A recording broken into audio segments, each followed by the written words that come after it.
The Galactic Council chambers hummed with the quiet arrogance of 1,000 civilizations who had never known true war.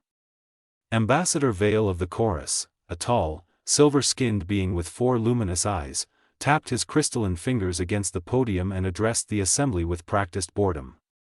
The Kreth Dominion has blockaded the Ysolian home system, he announced. 40 billion Ysolian lives. The Council formally acknowledges the tragedy and recommends diplomacy. Polite murmurs. Gentle nodding. Absolutely nothing. In the back corner of the chamber, a single human delegate sat quietly. Captain James Harlow, United Earth Navy, retired. He was there as an observer, nothing more. Earth was still a junior member. Humanity had only joined the Council 11 years ago, after the Ysolians had vouched for them personally, shielding their application from 17 competing objections. James leaned forward in his chair. He pulled out a small datapad and typed a single message back to Earth. They're going to let the Ysolians die. The reply came in 4 minutes. We know. What do you need? James allowed himself the smallest smile a retired captain could manage. Everything. 3 days later, the edge of Ysolian space changed forever. Ambassador Vale was reviewing trade documents when his communication panel screamed to life. His aide burst through the door, all 4 eyes wide with an emotion Vale rarely experienced. Terror. Ambassador, long-range sensors are detecting. The aide struggled to form the words. 412 human warships just dropped out of FTL at the Ysolian border. Vale blinked slowly. That is, not possible. Earth's military registry lists 60 vessels. We know, sir. Where did they come from? Silence. The truth, which Earth would explain only much later, was brutally simple. Humanity had never stopped building.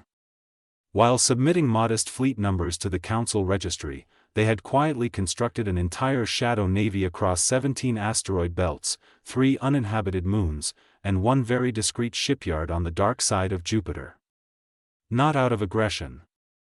Out of memory. Humans remembered every single species that had ever helped them, and they prepared, always, to repay those debts in full. The Ysolians had stood for humanity when no one else would. Earth had been waiting for the moment to return the favor.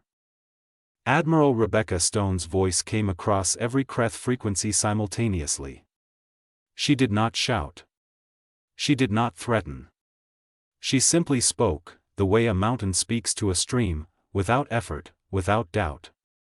This is Admiral Rebecca Stone, United Earth Navy. You have blockaded a species under human protection. You have 26 hours to withdraw every vessel from Ysolian space. You will release all detained civilian ships. You will issue a formal apology to the Ysolian High Council. A pause. A very human pause, loaded with patience that somehow felt more dangerous than rage.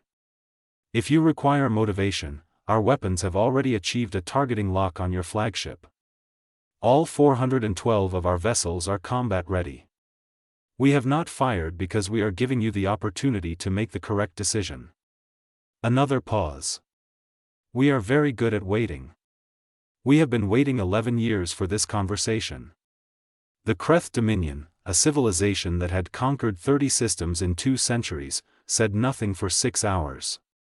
Their admirals ran calculations.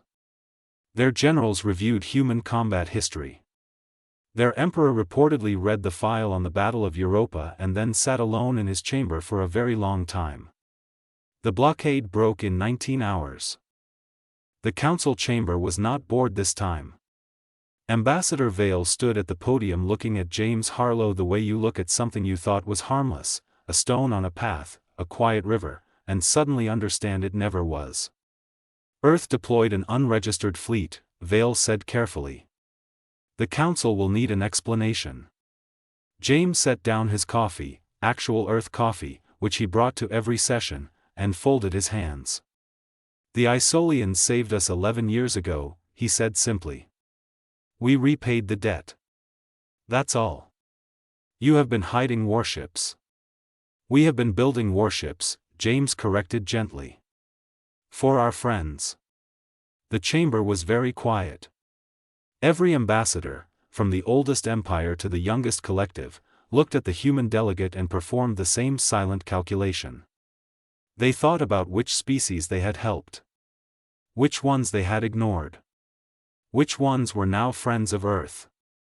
The galaxy did not tremble from the guns. It trembled from the realization. Humanity keeps score, and humanity always pays.